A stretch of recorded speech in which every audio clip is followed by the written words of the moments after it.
অশান্তি হয়। তিনি সর্বসময় ভ্রাতৃত্বের কথা বলেন, মিলেমিশে থাকার কথা বলেন।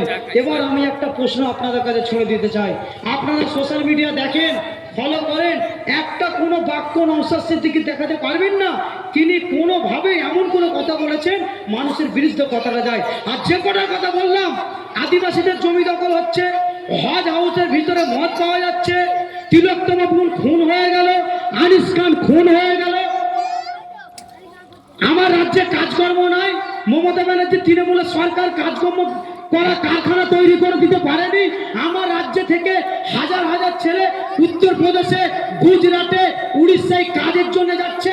এই অপদার্থ সরকার, চোর সরকার, কয়লা চোর সরকার, বালি চোর সরকার কর্মসংস্থান করেনি, আমার দিদিমণি রাজ্যে কাজকর্মের ব্যবস্থা করতে পারেনি।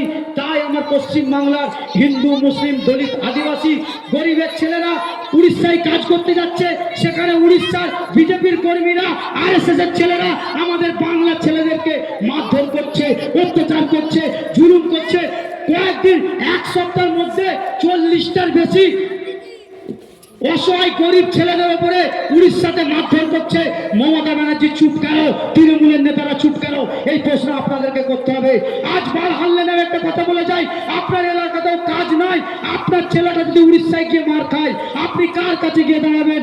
যেভাবে আমাদের দুর্গাপুরে গরু নিয়ে যাচ্ছিল, একটা চাচার দাড়ি ধরে মারলো, বিচার পায়নি, কার কাছে যাবেন? তার জন্য আন্দোলন করছে কে?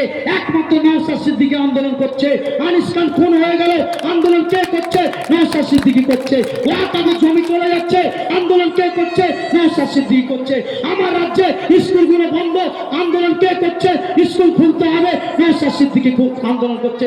তিলোত্তমা ধর্ষণ হয়ে খুন হয়ে গেল, আন্দোলন করছে কে? নওশাদ সিদ্দিকী করছে। তাই জন্য মমতা ব্যানার্জি দেখছে, তৃণমূলের লোকেরা দেখছে যে আমাদের কর্মকাণ্ড, চুরি করা, ধাপ্পাবাজি করা একমাত্র আইএসএফ বন্ধ করে দেবে, নওশাদ সিদ্দিকী বন্ধ করে দেবে। তাই মমতা ব্যানার্জি তার দলের গুন্ডা দিয়ে, তার চটি চাটা পুলিশকে কাজে লাগিয়ে নওশাদ সিদ্দিকী এবং তার আইএসএফ কে আটকাতে চাচ্ছে। ঠিক বলছি তো?